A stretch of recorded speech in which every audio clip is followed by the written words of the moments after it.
Bien, amigos, continuamos con el programa Agenda Económica. Yo sé que le ha sido como ligero el programa porque tenemos al Divo, el Econodivo. Mira, esto me lo voy a llevar y yo era lógico aquí. que lo tuviéramos aquí porque esto me ya lo se voy a nos había llevar yo pedido. aquí y voy a andar todo el tiempo con mi cosa aquí. Voy con preguntas que no son de banca. Dale, dale. La que tú quieras, tumba. Dame, y tal vez esta pregunta parece un cliché, luces y sombras de los primeros 8 meses del gobierno de Danilo Medina. Mira, el presidente es la principal fortaleza, me parece a mí, del 84% de gobierno. aprobación a nivel Es correcto. latinoamericano. Él es una gran figura, ha asumido mucho liderazgo, se ha proyectado muy bien, diferente.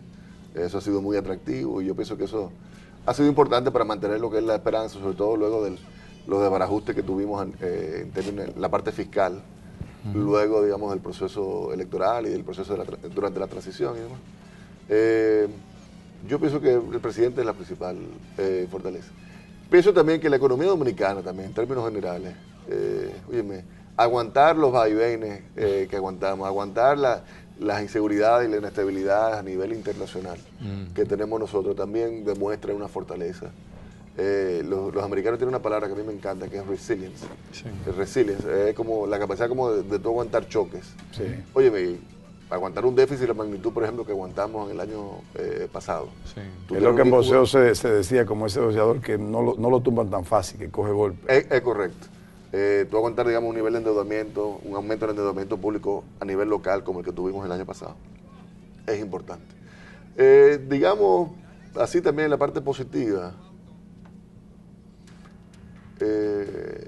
Bueno, digamos que eso, fundamentalmente, y las señales. La visita del presidente al interior.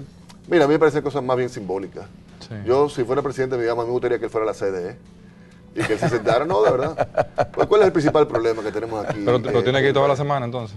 Bueno, que vaya toda la semana. Sí, exacto. Ese me parecería a mí que fuera una visita también productiva. Que él se aparezca de sorpresa ya en el centro de los héroes para sentarse ¿Y qué a despachar. aportaría? ¿Qué aportaría?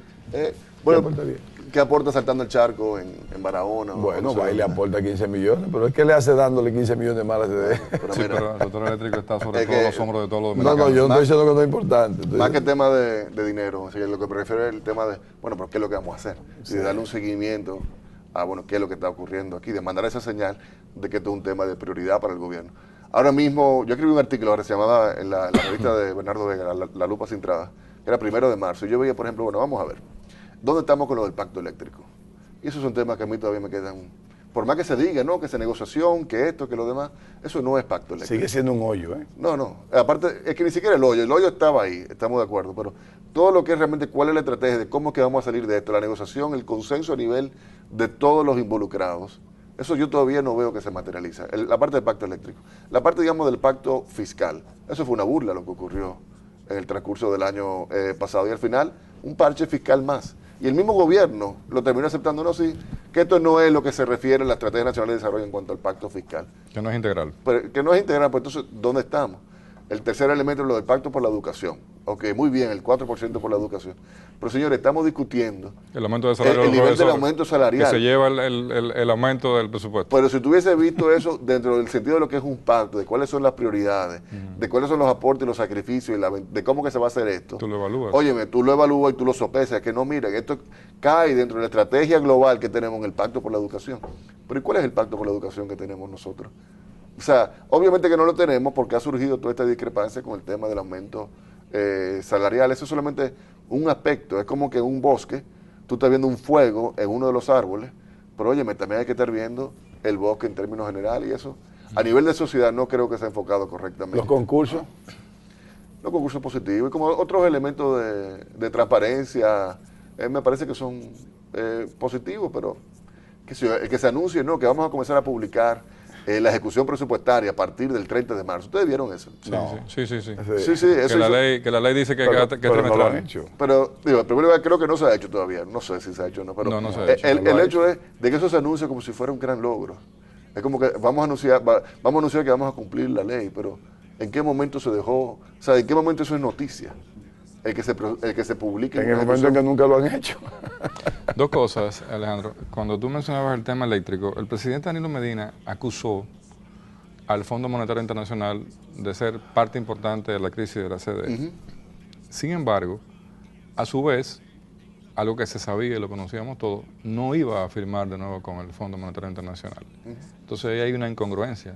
Tú reconoces que no vas, los acusas y no haces nada con el tema, que creo que es lo que tú te refieres. A ver, mira, ese tema de lo del Fondo Monetario, yo tuve el primer año de la gestión de don Celso Marrancini, yo lo estuve acompañando a mucha honra allá en la CDE y me tocó los intercambios con el Fondo Monetario. Yo pienso que aquí en términos generales, y eso sí se ha superado, por ejemplo, en gran medida con el presupuesto general de la República, sí se le asignó, se le destinó al sector eléctrico una parte representativa de los recursos que va a estar necesitando. ¿Qué fue lo que ocurrió aquí, por ejemplo, durante el acuerdo con el Fondo del 2009 hasta que culminó en el 2012 o 2011?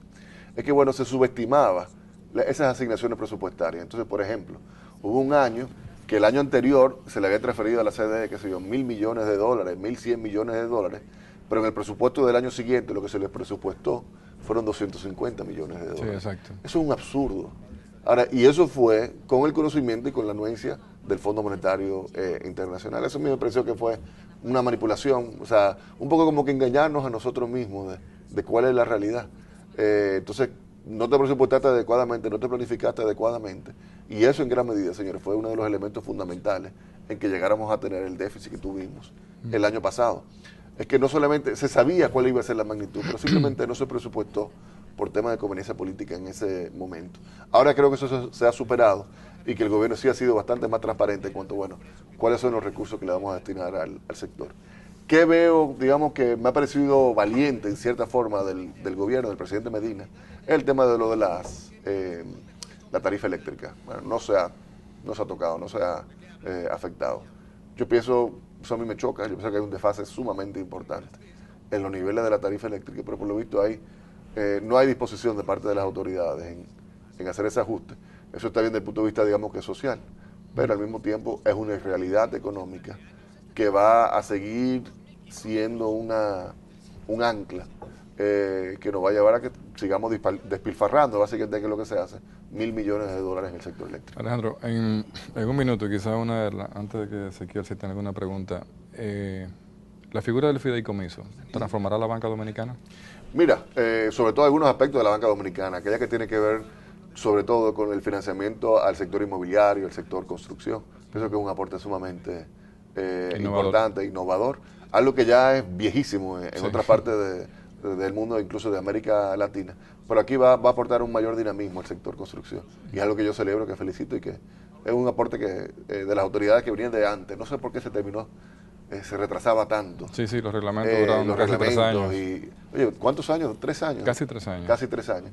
Pero bueno, ya lo tenemos, y sí pienso que próximamente vamos a estar viendo algunos de esos proyectos que quizás van a permitir, digamos, que los fondos de pensiones que ahora mismo se están acumulando, o con Banco Central o con Ministerio de Hacienda, que se canalice, digamos, al sector real de la construcción. Alejandro, valientemente, este programa se opuso en cierta forma a la reforma fiscal propuesta por el gobierno de Danilo Medina desde septiembre a noviembre, que duró la campaña de discusión pública, de sí, de que no.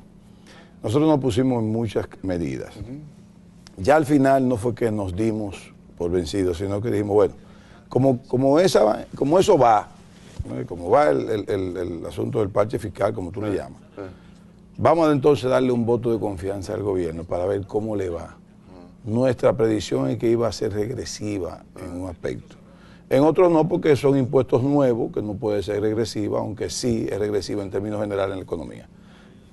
¿Cuál es tu parecer? Mira, vimos las cifras de recaudación del primer trimestre, y creo que básicamente simplificándolo, un crecimiento de un 20%.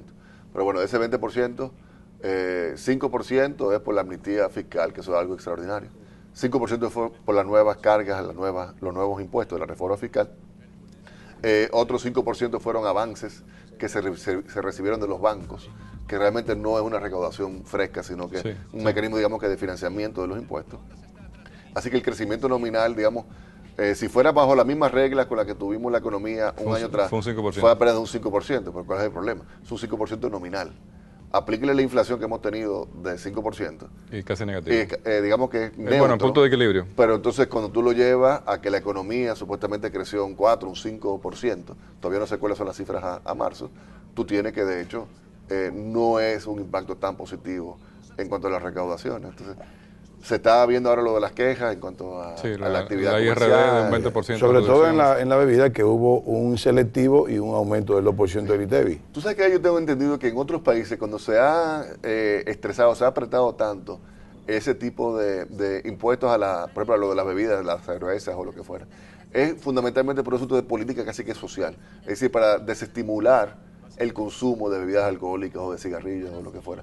No necesariamente como un mecanismo de fiscalización o recaudatorio, porque creo que llega un momento en que si tú lo aprietas tanto, simplemente, efectivamente, que vas a tener una reducción. Pero ya fueron a Palacio a quejarse. Sí, que fue lo mismo que pasó hace sí. 2 años, o no recuerdo cuándo. Ahí ellos sabrán y lo veremos, pero dentro de todo, óyeme, el primer trimestre... mi expectativa siempre han sido, y las mantengo todavía, que íbamos a tener un primer trimestre bien complicado, bien apretado, pero que poco a poco, a la medida que iba transcurriendo el año, íbamos a tener ciertas mejoras. ¿La economía se iba resolviendo? Yo pienso que sí, que así la veremos. El impacto de esta reforma, de estos bonos de los $1.000 millones, será favorable, nos dará una liquidez, un respiro adicional, y pienso que quizás eso nos dé un poco más de impulso para cerrar un buen año. Para mí que este año va a ser un mejor año en términos económicos que el que fue el año pasado, mucho más sano, mucho más sostenible, mejor financiado, mejor planificado que lo que fue 2002. Eso no quiere decir que te tengamos que invitar al año que viene. Bien, hemos terminado. Hemos llegado al final, no sé si aquí se tiene algo. Gracias a ustedes. Gracias Alejandro por estar en Agenda Económica. Amigos televidentes, Ezequiel Menelizardo, quienes hablan José Manuel Valiente, y nuestro invitado de honor, con el cual hemos compartido un excelente programa y con un nivel de entendimiento que yo sé que todo el mundo lo puede captar. Alejandro Fernández, gracias por estar en Agenda Económica. Gracias. Buenas noches, gracias a ustedes por su atención, amigos televidentes. Que Dios los bendiga hasta un próximo programa. Amén. Buenas noches.